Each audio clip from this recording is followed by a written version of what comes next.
तो ये स्टूडेंट्स, ये हमारा लेसन है, लेसन नंबर 24, और इसमें हम बाउंड्री के बारे में पहले कुछ रिजल्ट्स प्रूव करेंगे, कुछ एग्जांपल्स देखेंगे, और फिर हमें अगर टाइम मिलेगा तो फिर नेबरहुड ऑफ ए पॉइंट को डिस्कस करेंगे कि नेबरहुड क्या होता है। और ये थ्योरम है, इसके कुछ पार्ट्स हमने कल प्रूव किए थे, और इसी तरह के इसके कुछ जो रह गए हैं और कुछ और हम अभी प्रूव करेंगे थोड़ी देर में।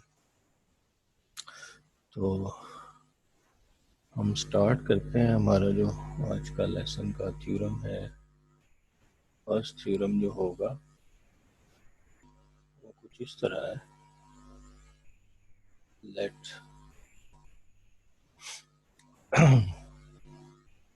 let X be a topological space with some topology ta.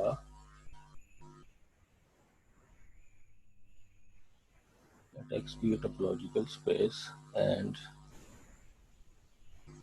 let A be any arbitrary subset of X. Then सबसे पहला पॉइंट जो हम आज के लेसन में प्रूफ करने जा रहे हैं वो ये है कि किसी भी सेट में से अगर उसकी बाउंड्री को हम माइनस कर दें, एक्सक्लूड कर दें, तो हमें क्या चीज़ मिलेगी? हमें उसका इंटीरियर मिलेगा। सेट में से उसकी बाउंड्री निकाल दें तो उसका इंटीरियर पार्ट आ जाएगा। ठीक है, फर्स्ट ऑफ ऑल हम ये प्रूफ करेंगे क्योंकि इसकी हमें ज़रूरत पड़ेगी। उसके बाद हम प्रूफ करेंगे कि ये जो सेट, कोई भी सेट है ए, ये क्लोज्ड होगा, is closed if and only if इसकी जो बाउंड्री है वो सेट के अंदर है। ठीक हो गया। और फिर थर्ड पार्ट जो हम आज प्रूफ करेंगे वो ये होगा, set A is clopen. Set जो है वो क्लोपन सेट होगा इफ एंड ओनली इफ अगर उसकी जो है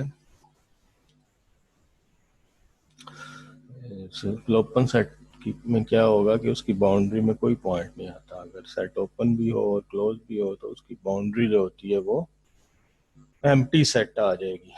ठीक है, नेक्स्ट आगे देखते हैं। फोर्थ पार्ट में हमने क्या प्रूफ करना है? जो इस थ्योरम का फोर्थ पार्ट है उसमें हम प्रूफ करेंगे कि अगर हम बाउंड्री का इंटरसेक्शन लें सेट के साथ तो जो आंसर आएगा वो एम्प्टी सेट आएगा if and only if empty set आएगा इफ एंड ओनली इफ वो सेट खुद ओपन होगा, इज ओपन। ठीक है, ओपन सेट जो है इसका यही मतलब है कि वो बाउंड्री को टच नहीं करता। तो ये कुछ रिजल्ट्स हैं जो अभी हमने एक एक करके इनको प्रूफ करना है। तो चलते हैं हम आगे, फर्स्ट पार्ट को पहले प्रूफ करते हैं। फर्स्ट पार्ट क्या होगा? फर्स्ट पार्ट का प्रूफ देखें, proof of the first part. First part में हमने प्रूफ करना है कि अगर सेट में से हम इसकी बाउंड्री निकाल दें तो क्या चीज़ बाकी बचेगी? उसका इंटीरियर रीजन बाकी बचेगा। तो इस चीज़ को हम प्रूफ करेंगे। अब आपको याद होगा कल वाले लेसन में हमने जो चीज़ें प्रूफ की थी वो शायद यहाँ पे यूज़ भी हो, वो मैं बताऊंगा कहाँ कहाँ कौन सी चीज़ यूज़ हो। तो इसकी पहले हम लेफ्ट हैंड साइड लिखेंगे a minus boundary of a minus boundary of a. फिर उसके बाद हम क्या करेंगे? बाउंड्री की यहाँ पे वैल्यू पुट करेंगे। हमें पता है कि बाउंड्री किसके इक्वल होती है। कल हमने देखा था कि बाउंड्री ऑफ ए को हम लिख सकते हैं, वैसे तो बाउंड्री की डेफिनेशन तो ये थी A closure minus A interior, लेकिन हम उसको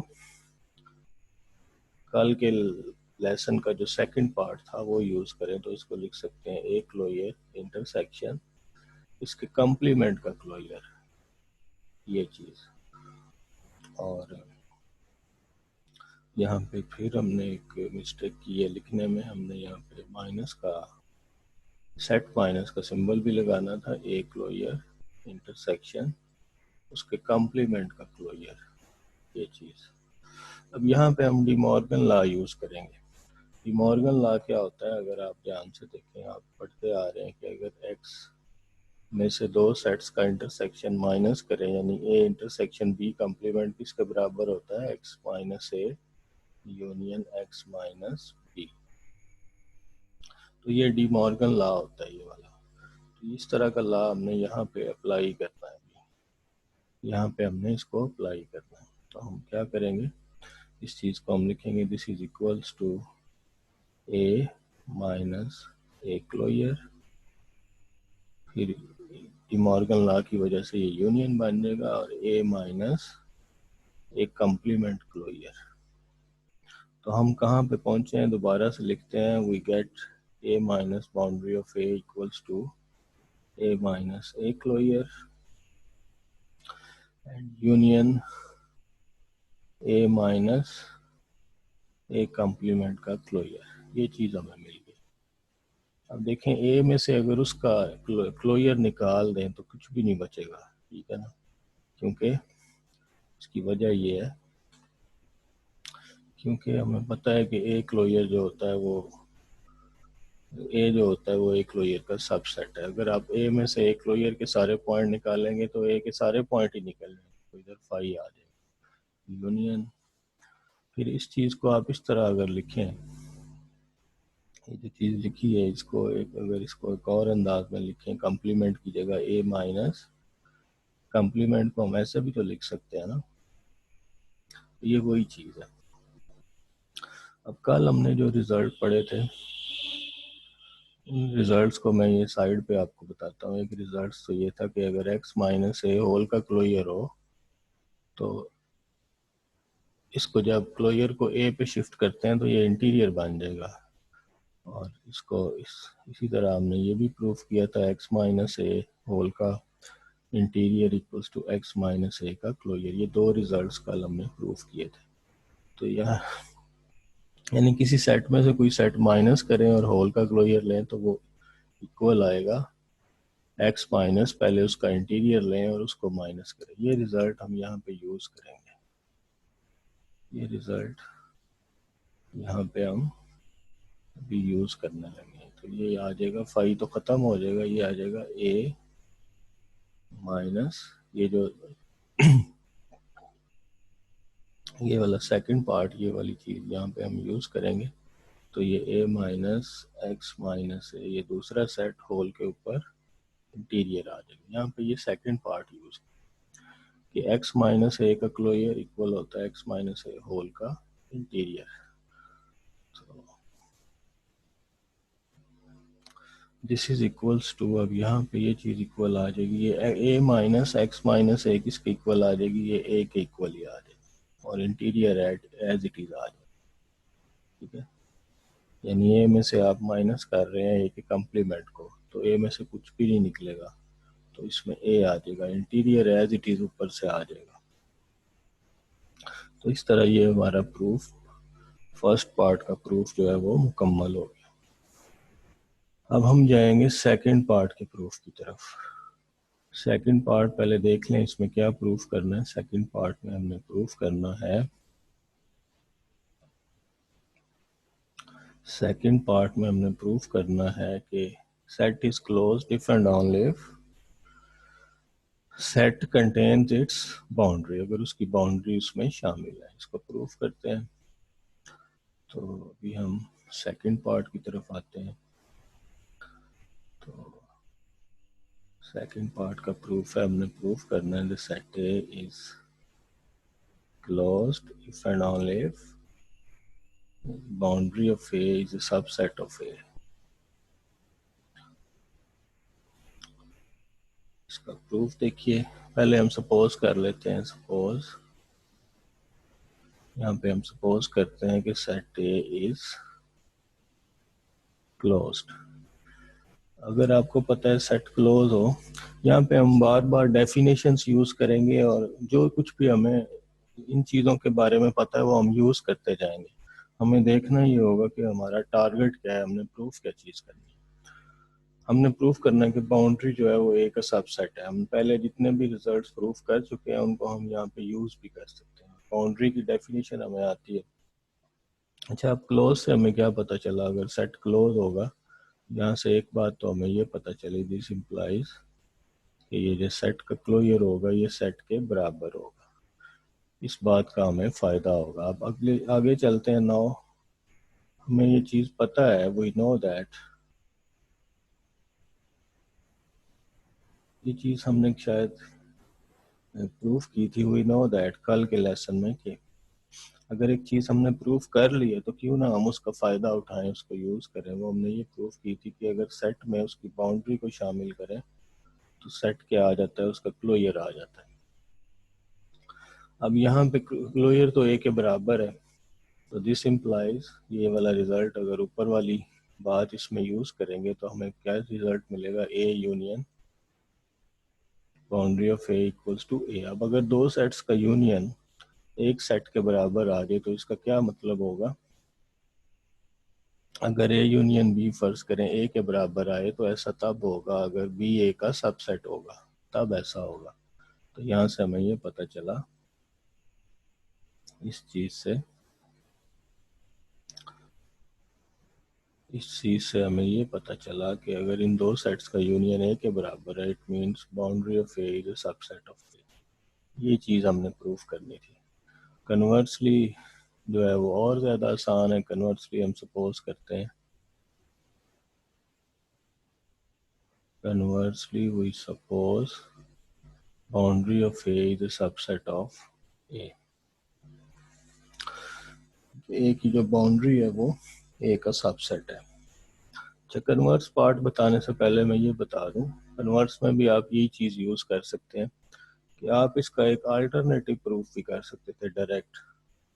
वो किस तरह से, कन्वर्स पे नहीं अभी मैं गया, अभी हम इसको एक और तरीके से भी कर सकते थे। वो ये है कि हमें पता है बाउंड्री ऑफ ए किसके बराबर होती है, A closure minus A interior.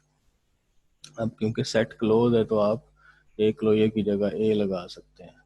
अब इस सेट में जितने भी एलिमेंट्स होंगे वो सारे के सारे एक ही एलिमेंट्स होंगे, this is a subset of a, तो प्रूफ हो जाएगा। ठीक है, तो क्योंकि जब भी आप दो सेट्स का डिफरेंस ले रहे होते हैं तो इसके एलिमेंट्स, इसमें कौन से एलिमेंट होते हैं, ए के एलिमेंट्स जो बी में ना हो, तो ये सारे ए के एलिमेंट्स होते हैं। अब इसका कन्वर्स पार्ट देखते हैं। Conversely conversely we suppose that boundary of A is a subset of A। और अगेन हम कहेंगे we know that, एक रिजल्ट हमारे जहन में है कि A union boundary of A is equals to A closure. अब अगर A union boundary of A equals to A closure, अब हमें गिवन है कि बाउंड्री तो A का सबसेट है, दिस इम्प्लाइज ये चीज़ फिर क्या हो जाएगी, ये A के इक्वल आ जाएगी, क्योंकि बाउंड्री जो है वो A का सबसेट है। इसको हमने यहाँ पे यूज़ किया, this implies A is close, set ए जो है वो क्लोज्ड हो गया। तो इस तरह हमारा सेकंड पार्ट भी प्रूफ हो गया इस थ्योरम का। और अब हम थर्ड पार्ट की तरफ जाएंगे। थर्ड पार्ट में हमने क्या प्रूफ करना था पहले देख लेते हैं कि सेट इज, थर्ड पार्ट की तरफ चलते हैं। Where is third part, third part में हमने ये प्रूफ करना था set is clopen if and only if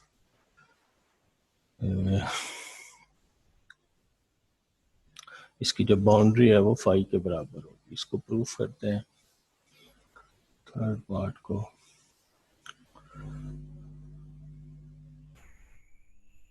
third part का प्रूफ देखते हैं। हमने इसमें प्रूफ करना है कि सेट की जो बाउंड्री है वो एम्प्टी होगी if and only if set जो है वो ओपन भी हो और क्लोज भी हो, क्लोपन। इसका प्रूफ देखें। हम सपोज कर लेते हैं कि जो बाउंड्री है वो उसमें कोई पॉइंट नहीं है, बाउंड्री इज एम्प्टी। तो अगर बाउंड्री एम्प्टी है तो इसका यहाँ से क्या क्या नतीजा हम निकाल सकते हैं। अगर बाउंड्री एम्प्टी है तो इसका मतलब है कि आप, अभी आपने एक रिजल्ट जो भी पढ़ा था वो दोबारा यूज कर लेते हैं। वी नो कि ये दो रिजल्ट हमने पढ़ चुके हैं, A union boundary of A equals to A closure and, और ये रिजल्ट भी हमें पता है, A interior union boundary of ए, ये भी ए क्लोजर के इक्वल होता है। ये दोनों रिजल्ट्स हमने पढ़े हुए हैं कल वाले लेसन। तो इसको यूज करेंगे क्योंकि बाउंड्री किसी में भी यूज कर लें, बेशक इसको इसमें यूज कर लें या इसमें यूज कर लें। तो जब आप इसमें यूज करेंगे, ऊपर वाली बात के बाउंड्री एम्प्टी सेट है, इसमें अगर प्रूफ करेंगे तो देयरफॉर बेशक आप इस चीज को यूज कर लें या इस चीज को यूज कर लें, जिसको मर्जी यूज कर लें। तो यहाँ पे हम यूज करते हैं देयरफॉर वी गेट, अगर इसमें यहाँ पे यूज करेंगे तो आ जाएगा a equals to A closure and, और अगर आप यहाँ पे यूज करेंगे तो भी दोनों सूरतों में हमारा जो टारगेट था वो अचीव हो जाएगा। यहाँ से हमें ये पता चला कि दिस इम्प्लाइज ए क्लोजर और ए इंटीरियर आपस में बराबर है। अगर हम सिर्फ ये वाली बात मिल जाती ना, तो इससे भी हम ये वाली बात ड्राइव कर सकते थे कि अगर ए इंटीरियर भी ए क्लोजर के बराबर आ जाता तब भी ये बात ड्राइव हो जानी थी। तो दोनों बहरहाल आपके सामने है दोनों बातें। तो यहाँ से ये पता चला कि ए ओपन भी है और ए क्लोज भी है, closed end set A is also open, set open भी है और क्लोज भी है।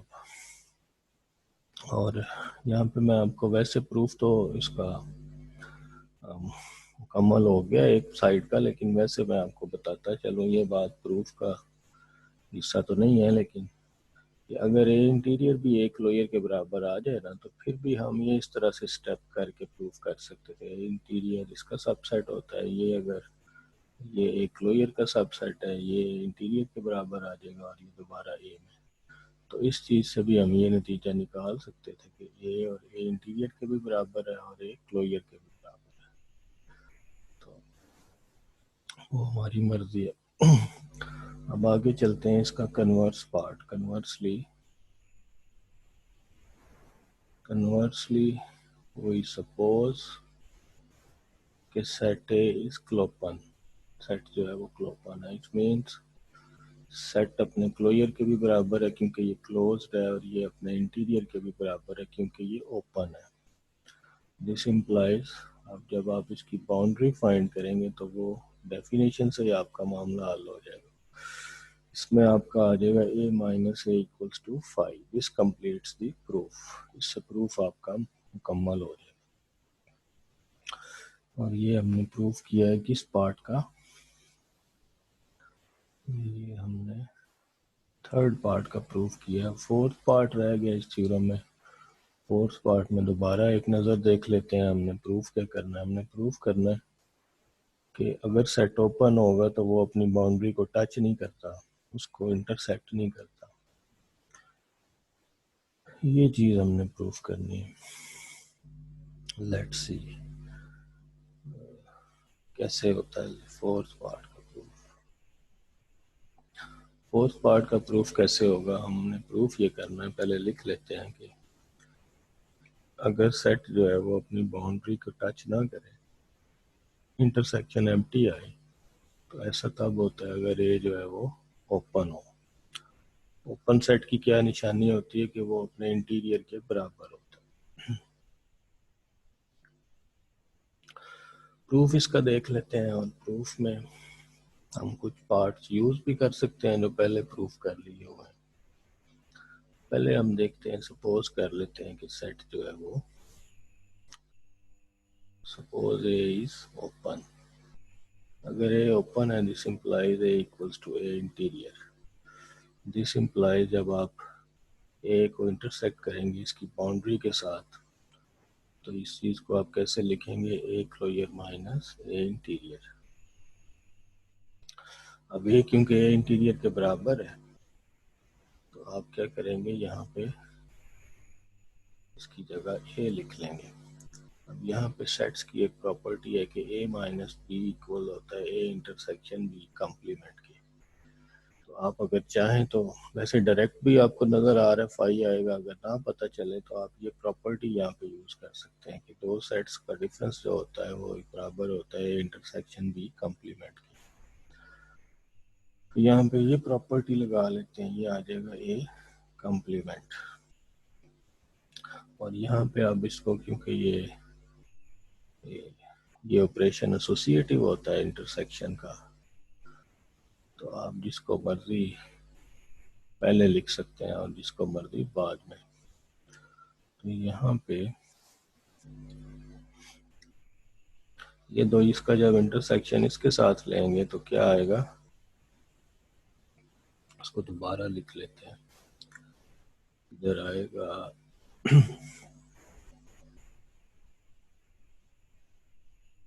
Intersection A complement, this is equals to, इधर इंटरसेक्शन ए आ जाएगा क्योंकि ए एक लोअर का सबसेट है, और इधर क्या आएगा इंटरसेक्शन ए कॉम्प्लीमेंट। और आपको पता है ए और ए कॉम्प्लीमेंट आपस में डिसजॉइंट होते हैं, तो एक साइड से तो प्रूफ हो गया। कन्वर्स पार्ट देखते हैं।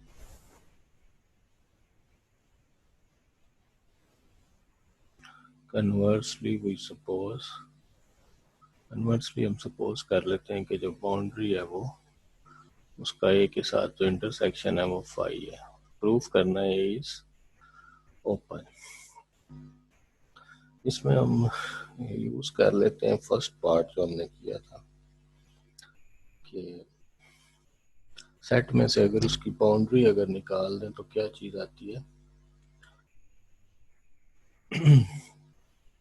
उसका इंटीरियर आ जाएगा। अगर सेट में से उसकी बाउंड्री निकाल दें तो इसका मतलब इसको हम यूज करते हैं, क्योंकि अगर हमें गिवन है कि ये इंटरसेक्शन अगर डिसजॉइंट है, एम्प्टी है, इसका मतलब है यहाँ एक प्रॉपर्टी यूज करेंगे, जब भी कोई भी दो सेट्स अगर लेते हैं उनका इंटरसेक्शन अगर एम्प्टी आ जाए तो दोनों सेट एक दूसरे के कॉम्प्लीमेंट में लाई करते हैं। ठीक है, दो सेट अगर डिसजॉइंट होंगे तो दोनों सेट एक दूसरे के कॉम्प्लीमेंट में लाई करेंगे, दोनों सेट से एक दूसरे के कॉम्प्लीमेंट में लाई करते हैं क्योंकि वो डिसजॉइंट होते हैं। मीन्स अगर फर्ज करें ये सेट है दो, एक सेट फर्ज करें ए है, एक कोई और सेट है, ये अगर डिसजॉइंट है तो इसका मतलब है ए बी से बाहर है और बी ए से बाहर है, यानी ए बी के कॉम्प्लीमेंट में लाई करता है और बी ए के कॉम्प्लीमेंट। तो अब आगे देखते हैं। नेक्स्ट हमने सपोज तो किया है कि ये दोनों सेट्स डिसजॉइंट हैं, इसका मतलब ये हुआ कि जो बाउंड्री है वो शामिल होगी ए के कॉम्प्लीमेंट में, और जो ए सेट है and set A will be a subset of किसका सबसेट होगा, बाउंड्री ऑफ ए कॉम्प्लीमेंट। ये चीज मिली है। अब देखते हैं आगे हमने क्या करना है। ए में से अगर उसकी बाउंड्री को हम निकाल दें तो क्या होगा, 9।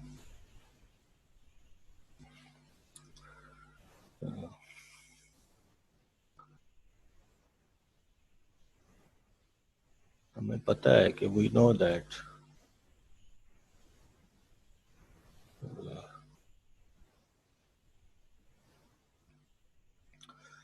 कि सेट में से उसकी अगर बाउंड्री को निकाल दें तो उसका इंटीरियर आ जाएगा। तो अगर मैं ए में से, सेट ए में से माइनस करता हूँ बाउंड्री ऑफ ए, तो आंसर आना चाहिए ए का इंटीरियर। ठीक है, ये चीज़ हम जानते हैं, फर्स्ट पार्ट में यही प्रूफ की थी। अब देखें ए, इस बात का मतलब ये है कि this implies this is equivalent to A intersected with boundary of A complement equals to A interior. ठीक है, इसको इस तरह लिख सकते हैं। अब ऊपर वाली जो बात है, ये जो बातें ऊपर हमने लिखी थी, इनको अब यूज़ कर लेते हैं इधर।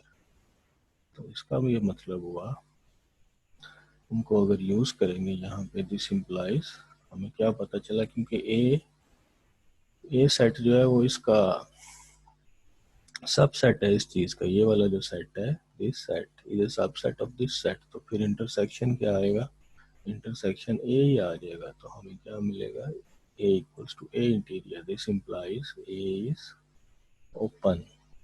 तो यहाँ पे ये वाली बात हमने आज वाला जो फर्स्ट पार्ट यूज़ किया था वहाँ से आई है। इसको हमने थ्योरम का फर्स्ट पार्ट था, उसमें फिर ये जो बातें हमें ऊपर पता थी, ये बातें हमने यूज़ करके इसको प्रूव कर, तो इससे ये थ्योरम भी प्रूफ हो गया।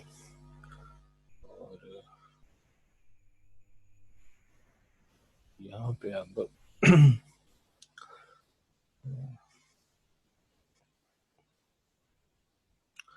अब इस तरह से है कि ये इसमें हमने ये वाला थ्योरम प्रूफ कर लिया। ये जो इसके चार पार्ट्स से चारों पार्ट्स प्रूफ हो गए। अब हम क्या करेंगे, इसकी कुछ एग्जांपल्स वगैरह देखते हैं। बाउंड्री से रिलेटेड कुछ छोटे छोटे रिजल्ट्स थे, वो हमने प्रूफ कर लिए हैं। अब अगर हम चलें इसी एडम की बुक में अगर देखें, तो यहाँ पे कुछ एग्जांपल्स हैं, वो मैं आपसे शेयर करता हूँ, और फिर कुछ एक्सरसाइजेस।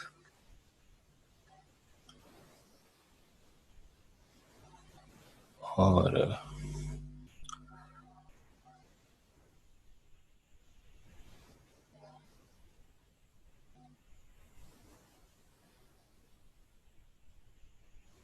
ये चीज़ ऊपर भी शायद लिखी हुई है कि नहीं लिखी,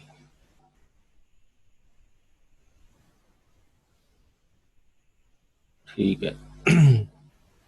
यही वो थ्योरम है जो कि अभी हमने प्रूफ किया है। इसके अलावा भी हमने कुछ पार्ट्स खुद से भी प्रूफ किए हैं। और अब इस एग्जांपल्स को देखें। ये एक एग्जांपल है, ये कल भी आपसे डिस्कस की थी कि अगर हम रियल लाइन के ऊपर रैशनल नंबर्स का सेट लें विद स्टैंडर्ड टोपोलॉजी, तो इसका क्लोजर आर के बराबर है, इंटीरियर फाई के बराबर है। इसका मतलब है इसकी बाउंड्री पूरी रियल लाइन आ जाएगी। और इसके बाद नेक्स्ट एग्जांपल है, इसमें हमने एक कंसीडर द वर्टिकल इंटरवल। ये वर्टिकल इंटरवल ये as a subset of R square. ये जो सेट है ये हमने आर में नहीं लिया, आर स्क्वायर में लिया। This is a subset of R square, और इसको ये वर्टिकल इंटरवल है, और इसका इंटीरियर एम्प्टी आएगा, क्लोजर ए आएगा। वो किस तरह से,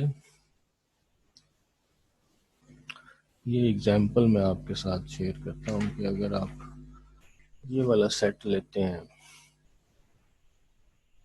रियल प्लेन के अंदर,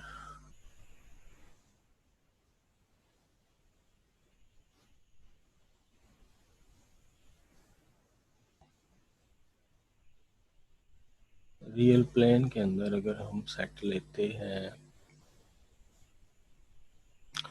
ये वाला जो वर्टिकल, एक लाइन सेगमेंट ले लेते हैं वाई एक्सिस पे, -1 से 1 तक।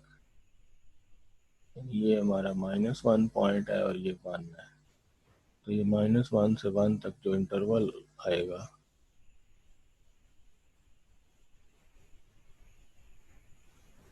-1 से 1 तक जो इंटरवल आएगा,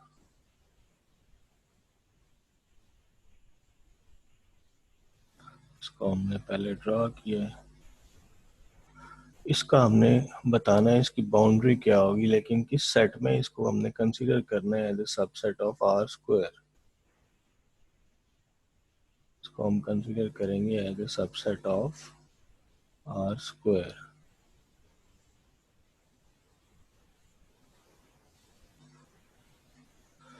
तो यहाँ पे हमारा जो सेट है इस एग्जांपल में, इन दिस एग्जांपल, जिस एग्जांपल में जो सेट है वो ये वाली लाइन है। तो इसको इस तरह से रिप्रेजेंट किया जा सकता है, 0 x 0 का क्रॉस प्रोडक्ट ले लेते हैं हम, वाई एक्सिस पे ये इंटरवल -1 to 1। तो इसको बुक में जो है ये वर्टिकल इंटरवल आ जाएगा। यानी जब दो सेट्स का क्रॉस प्रोडक्ट लेते हैं, एक सेट के एलिमेंट एक्स एक्सिस पे होते हैं, एक के वाई एक्सिस पे, तो एक्स एक्सिस पे हमने 0 ले लिया, वाई एक्सिस पे हमने ये इंटरवल ले लिया, तो वो यही आएगा। और इसका अगर आप इसको as a subset of R square consider करें, तो इसका अगर इंटीरियर की बात करें तो इसका इंटीरियर पॉइंट कोई नहीं होगा, कोई भी पॉइंट इसका इंटीरियर पॉइंट नहीं होगा, क्योंकि कोई भी ओपन सेट इसका सबसेट नहीं हो सकता, कोई भी ओपन डिस्क इसका सबसेट नहीं हो सकती। इसलिए ये सेट इस कोई भी डिस्क इसका सबसेट नहीं है, कोई ओपन सेट इसका सबसेट नहीं है, तो लिहाजा एक ही इसका ओपन सबसेट है और वो फाई है।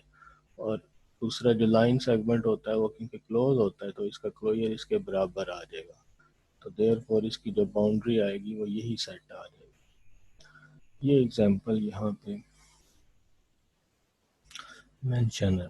इसके बाद नेक्स्ट एग्जांपल है कि अगर आप डिस्क्रीट टोपोलॉजी ले लेते हैं आर के ऊपर, और तो फिर उसका इंटीरियर भी वही सेट है और क्लोजर भी वही सेट है, तो फिर बाउंड्री जो है वो फाई आ जाएगी। ठीक है, यानी हमने ऑब्जर्व किया है कि डिस्क्रीट टोपोलॉजी में ये सेट ओपन भी है और क्लोज भी है, जिसकी मतलब है इसकी बाउंड्री एम्प्टी सेट होगी। असल में टोपोलॉजी जो है यहाँ पे वो डिस्क्रीट टोपोलॉजी है। डिस्क्रीट टोपोलॉजी में हर सेट ओपन होता है और हर सेट क्लोज होता है।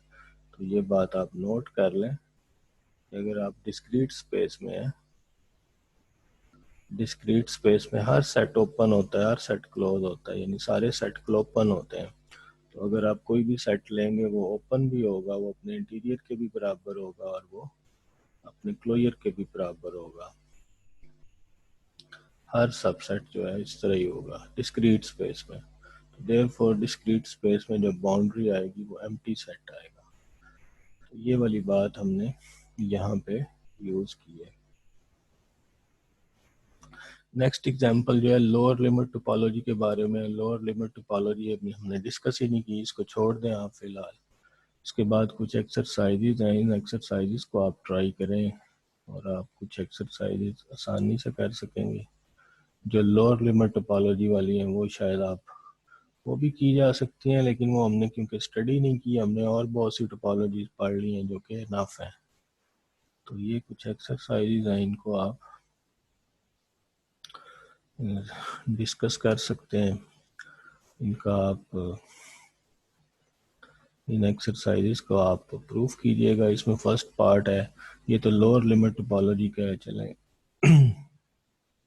सेकंड पार्ट पे आ जाएं। सेकंड पार्ट में सेट गिवन है, टोपोलॉजी गिवन है और आपने इसकी बाउंड्री फाइंड करनी है। तो इन एक्सरसाइजेज में से जितने भी क्वेश्चन आप कर सकेंगे वो ज़रूर कीजिएगा।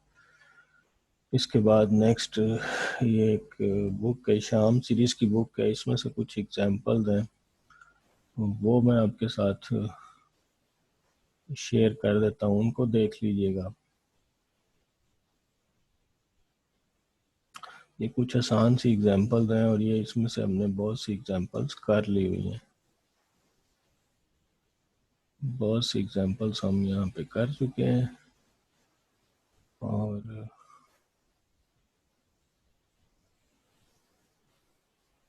इनको बस आप देख लीजिएगा, आपको आसानी से समझ आ जाएंगी, इसमें कोई मुश्किल बात नहीं है।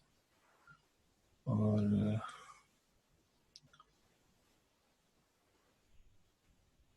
ठीक है, ये कुछ एग्जांपल्स हैं, ये भी आपके लेसन में शामिल होगी, इनको आप देख लीजिएगा। नेक्स्ट अब एक थ्योरम रह गया आज के लेसन में, और वो थ्योरम ये है कि वो बाउंड्री के बारे में है। और इसमें नेक्स्ट थ्योरम देख लेते हैं about the boundary of A set. Theorem ये है कि late X be a topological space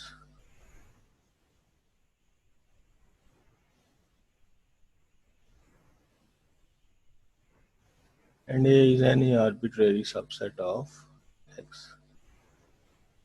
A point for every point,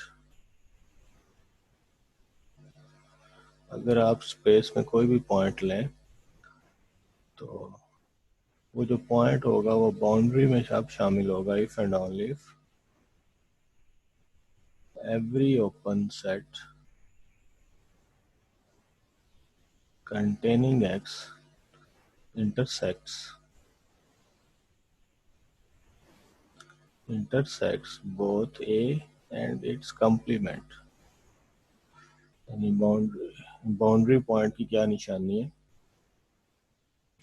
boundary point ऐसा पॉइंट होता है कि अगर आप इसको इस थ्योरम की ज्योमेट्री ये कहती है कि फर्ज करें ये अगर आप स्पेस है और इसमें ये आप सेट ले लेते हैं ए, तो जो बाउंड्री पे होता है उसकी ये निशानी होती है कि कोई भी अगर इसको ओपन इंटरवल कंटेन करता है, ओपन सेट कोई भी इसको कंटेन करता है, कोई भी ओपन सेट इसको कंटेन करेगा, तो वो जो ओपन सेट है वो ए को भी इंटरसेक्ट करेगा और ए के कंप्लीमेंट को भी इंटरसेक्ट करेगा। बाउंड्री पॉइंट ऐसा पॉइंट होता है जो ए के एलिमेंट्स को भी टच करता है और ए के कंप्लीमेंट को भी टच करता है। बाउंड्री पॉइंट की यही निशानी है कि बाउंड्री का पॉइंट ए के पॉइंट्स को भी टच करेगा और उसके कंप्लीमेंट को भी टच करेगा। इसका अब हम देखते हैं प्रूफ इसका कैसे करेंगे। इसका प्रूफ करेंगे और फिर ये लेसन हमारा एंड हो जाएगा। और इसके प्रूफ की तरफ आते हैं इस थ्योरम के। और अगर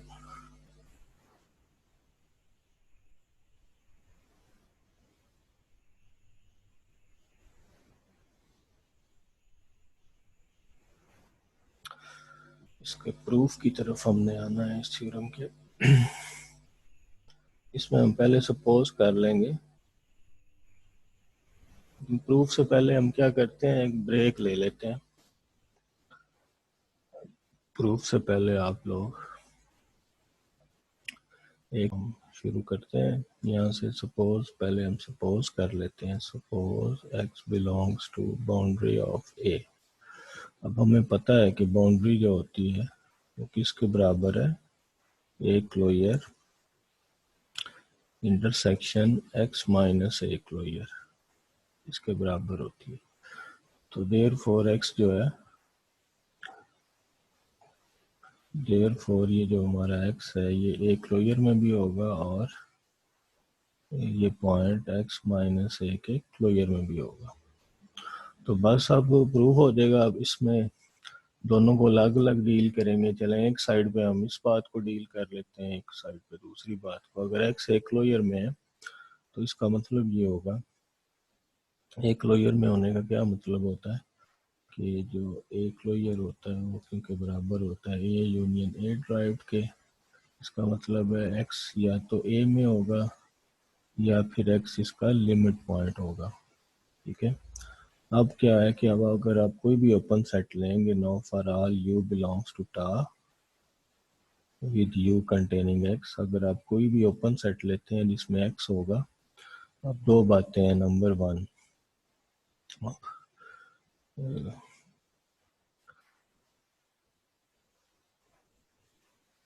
पहली बात तो ये है कि अगर इस ओपन सेट के अंदर x तो है, तो इस पहली बात तो ये है कि वो अगर वो ओपन सेट x को कंटेन करेगा तो वो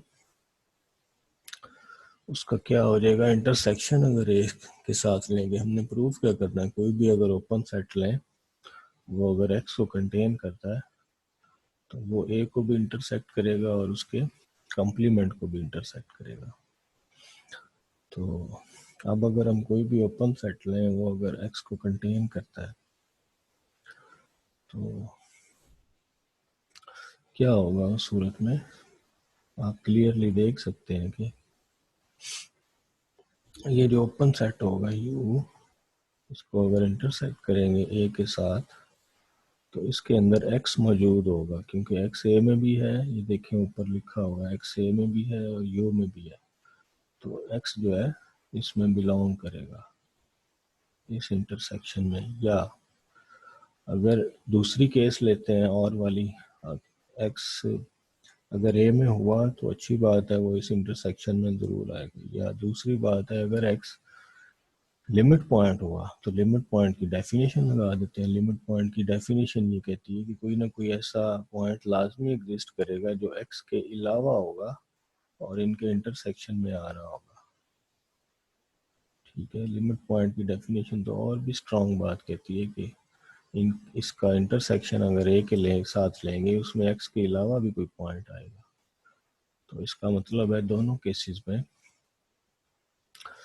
केसेस में क्या प्रूफ हो गया, कोई भी ओपन सेट अगर लें जो एक्स को कंटेन करता है, तो हमें दोनों केसेस में क्या बात पता चली कि वो ए को इंटरसेक्ट करेगा, यानी इसका इंटरसेक्शन नॉन एम्प्टी आएगा। इसी तरह दूसरी साइड पे जो एंड के बाद वाली बात है, उसमें एक्स जो है वो किसी और सेट के क्लोजर में है, ये सेट ए का कम्प्लीमेंट है, तो इसका मतलब है एक्स जो है वो इस सेट में होगा यूनियन इसके ड्राइव्ड सेट में होगा। This implies x belongs to this set और x is a limit point of this set.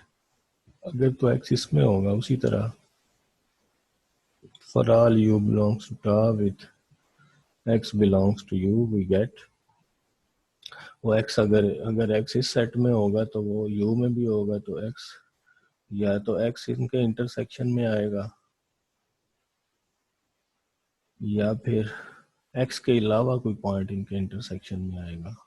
अगर तो एक्स इस सेट में हुआ तो अच्छी बात है, दोनों में आ जाएगा, या फिर कोई और पॉइंट ऐसा होगा जो कि एक्स से डिफरेंट होगा और वो इस इंटरसेक्शन में आएगा। इंटरसेक्शन यू, ठीक है, यहाँ पे भी हमने यू लिखना था।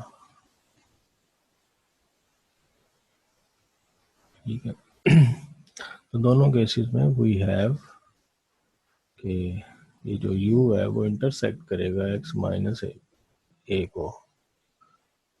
तो ये चीज़ हमने प्रूफ करनी थी। दोनों केसेस में ये चीज़ प्रूफ हो गई है कि अगर बाउंड्री का कोई पॉइंट लें तो उसमें क्या प्रॉपर्टी होती है, फॉर ऑल बाउंड्री पॉइंट में क्या प्रॉपर्टी होगी कि for all u belongs to tau, कोई भी ओपन सेट लें जो एक्स को कंटेन करता है, वो ए को भी इंटरसेक्ट करेगा और उसके कॉम्प्लीमेंट को भी इंटरसेक्ट करेगा। ये चीज़ हमने प्रूफ करनी थी। अब कन्वर्स पार्ट देखते हैं। कन्वर्सली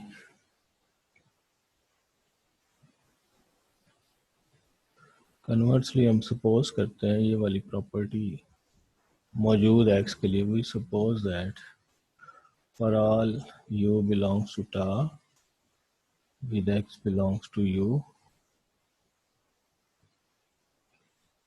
वी हैव, हमारे पास ये प्रॉपर्टी है कि यू ए को भी इंटरसेक्ट करता है और यू उसके कॉम्प्लीमेंट को भी इंटरसेक्ट करता है। ये गिवन है और प्रूफ क्या करना है, प्रूफ हमने ये करना है कि एक्स इसकी बाउंड्री में, और बाउंड्री किसके बराबर होती है, closure intersection X minus A closure. अगर हम प्रूफ कर दें कि एक्स ए के क्लोजर में भी है और उसकी बाउंड्री कम्प्लीमेंट के क्लोजर में भी है तो प्रूफ हो जाएगा।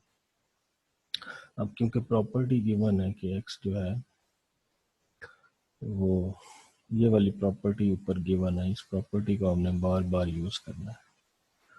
और पहली बात है, फर्ज करें अगर तो एक्स ए में होगा तो अच्छी बात है, देन एक्स बिलोंग इसके क्लोजर में भी होगा।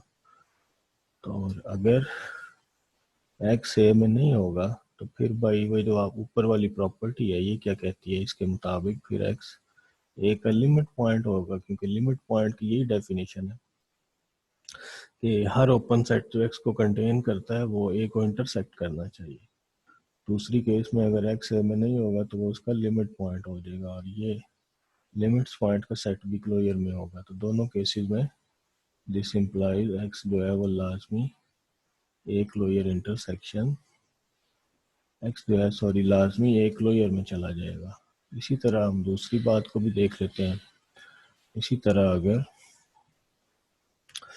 क्योंकि वो ओपन सेट वाली प्रॉपर्टी कम्प्लीमेंट के लिए भी थी। अगर तो x जो है वो इसके कम्प्लीमेंट में होगा तो दिस इम्प्लाइज वो इसके क्लोजर में भी चला जाएगा, और अगर x इसके कम्प्लीमेंट में नहीं होगा दिस इम्प्लाइज फिर x जो है वो इस सेट का लिमिट पॉइंट बन जाएगा बाय द गिवन हाइपोथेसिस।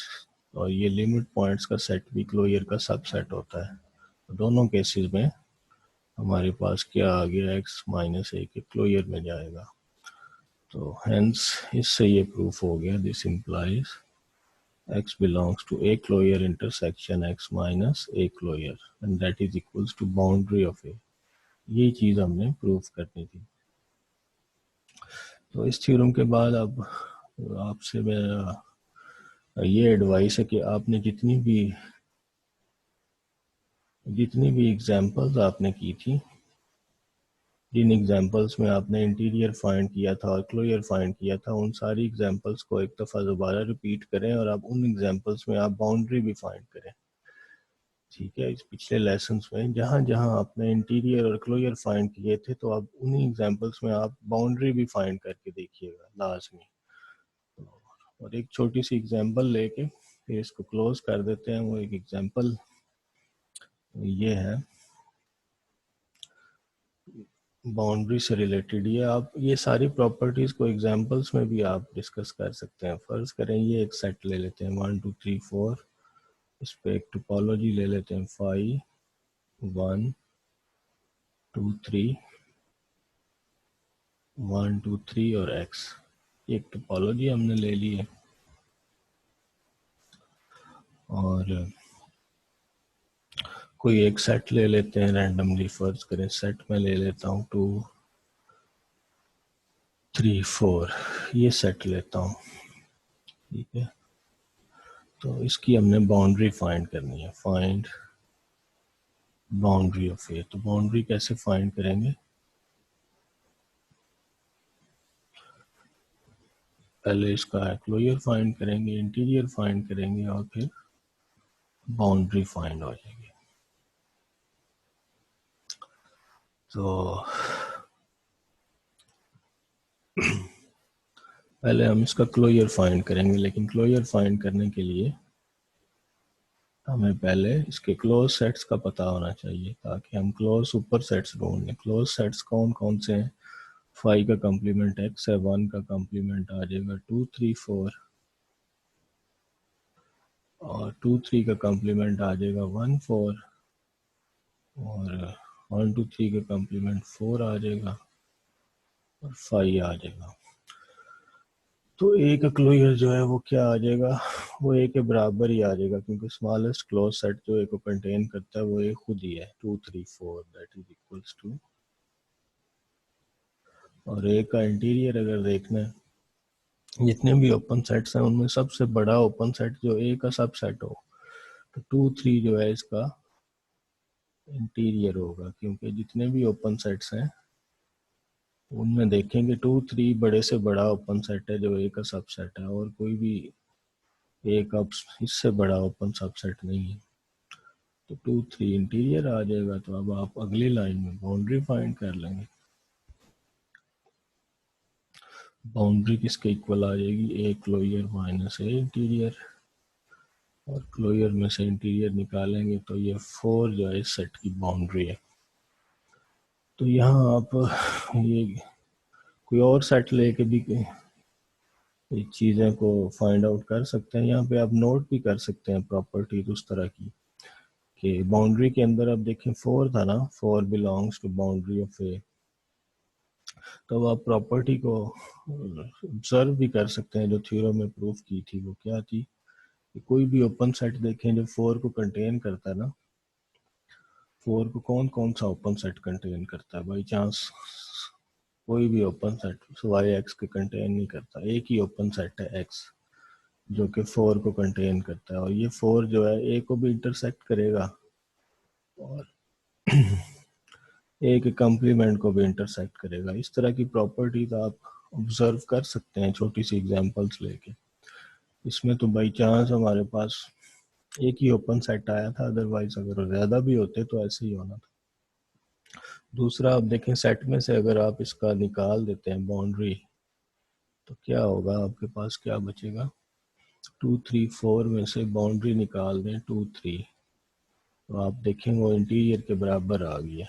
इस तरह की प्रॉपर्टीज आप ऑब्जर्व कर सकते हैं। इसी तरह अगर आप ए इंटीरियर में इसकी बाउंड्री शामिल करें तो क्या होगा, 2 3 4 आ जाएगा, जो कि ए क्लोजर के बराबर है। इसी तरह एक और इसी तरह आप कोई ओपन सेट लेके और उसके उसके अंदर भी ये जितने भी हमने फर्स्ट थ्योरम में प्रॉपर्टीज पढ़ी थी उनको आप एग्जांपल्स में ऑब्जर्व कर सकते हैं। फॉर इंस्टेंस अगर एक और एग्जांपल देखूं, अगर मैं रियल लाइन लेता हूँ विद यूक्लिडियन टोपोलॉजी या स्टैंडर्ड टोपोलॉजी, और इसका मैं ये वाला सेट ले लेता हूँ 2 3, इसकी बाउंड्री क्या होगी, इसमें 2 पॉइंट्स होंगे और इसमें 2 पॉइंट्स होंगे, इसका इंटीरियर जो है वो 2 3 है और इसका क्लोजर 2 3 है। तो आप वो सारी प्रॉपर्टीज जो आपने फर्स्ट थ्योरम में प्रूफ किए हैं और सेकंड में, वो इसमें इनमें ऑब्जर्व भी कर सकते हैं। आप सिर्फ नोट करना है, आपने ऑब्जर्व करनी है ये प्रॉपर्टीज कि ए में से अगर फर्ज करें बाउंड्री निकाल दें तो आप देख सकते हैं कि आपको इंटीरियर ही मिलेगा। ठीक है, इसी तरह क्लोज सेट्स की निशानी देख लेंगे। क्लोज सेट वही होते हैं जो अपनी बाउंड्री को अपने अंदर कंटेन करते हैं। वो सारी प्रॉपर्टीज एग्जांपल्स में भी, क्योंकि वो जनरल प्रॉपर्टीज हैं, वो हमने इन जनरल प्रूफ कर दिए हैं, वो हर एक केस में ट्रू होंगी। तो यहाँ पे हम जो है इस लेसन को क्लोज करते हैं। Thank you.